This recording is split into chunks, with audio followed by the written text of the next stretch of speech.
Welcome you again in part 17 of this DNF log elements video series. In last video part 16 I left you with some question, and that is in Vibgyor if G is absorbed, if whatever the color we get, that is the complementary color of G. Now what is this complementary color? After removing G from Vibgyor, the remaining combination give one particular color. That particular color is called complementary color of G, because a complementary color is what? When that complementary color is again added to this Vibgyor, it becomes Vibgyor, and then all the 7 colors combine, and then white color is reappear. Okay, so this is that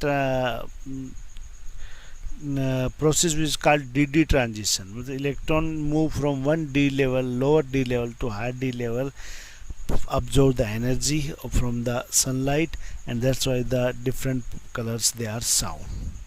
Okay, so this DD transition is happening in such a way. Now further if we see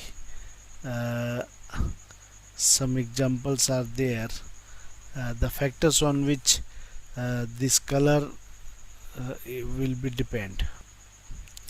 Now on what factor this color depends? This color depends on how much this energy gap is there. After splitting, if you see how much this energy gap between T to G. Okay, so color depends on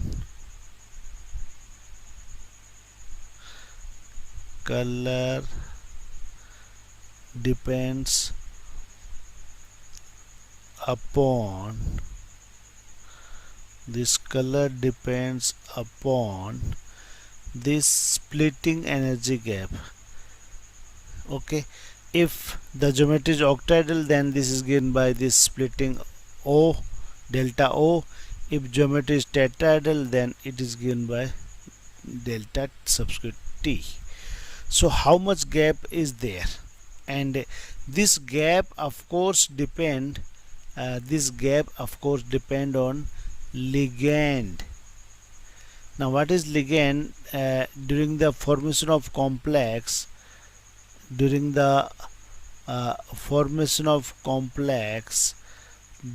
external molecules which attack on the metal cation to form complexes by providing their lone pair of electron, they are called ligands.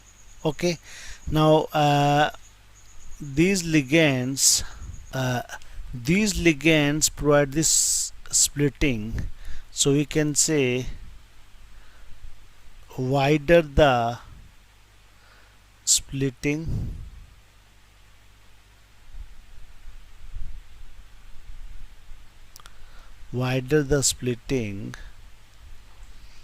more is the energy gap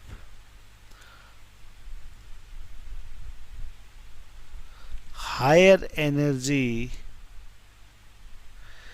is needed in DD transition. Higher is the energy needed in DD transition, and lower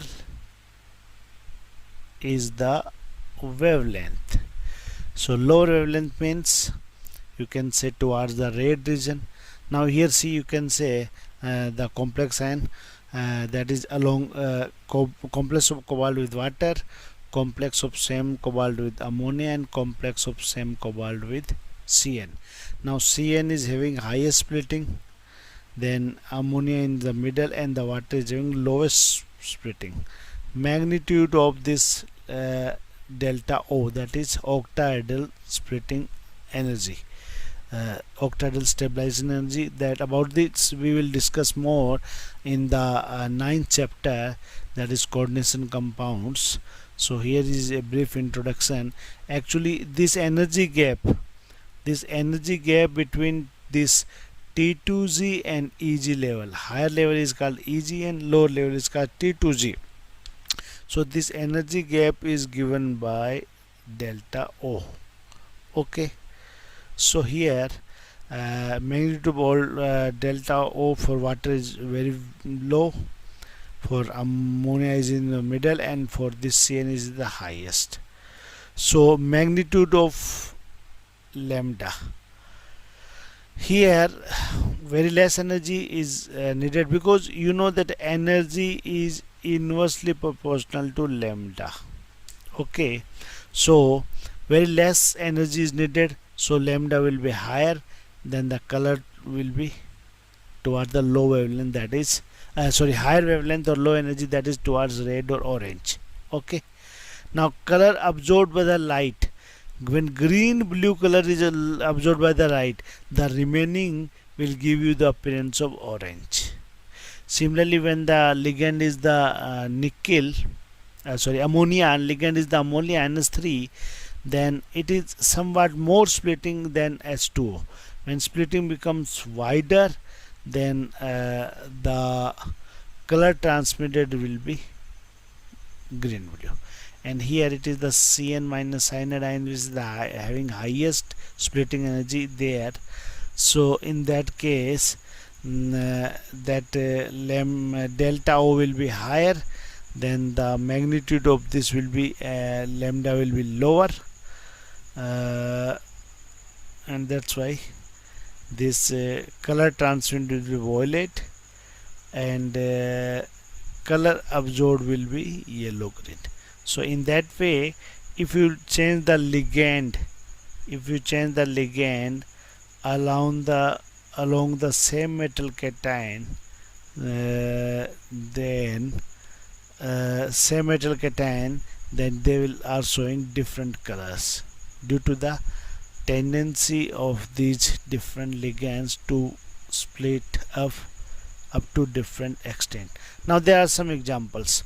Now titanium in 3 plus state purple, then titanium in 3 plus purple, then iron 3 plus, that is yellow, or you can say reddish brown is also applicable there.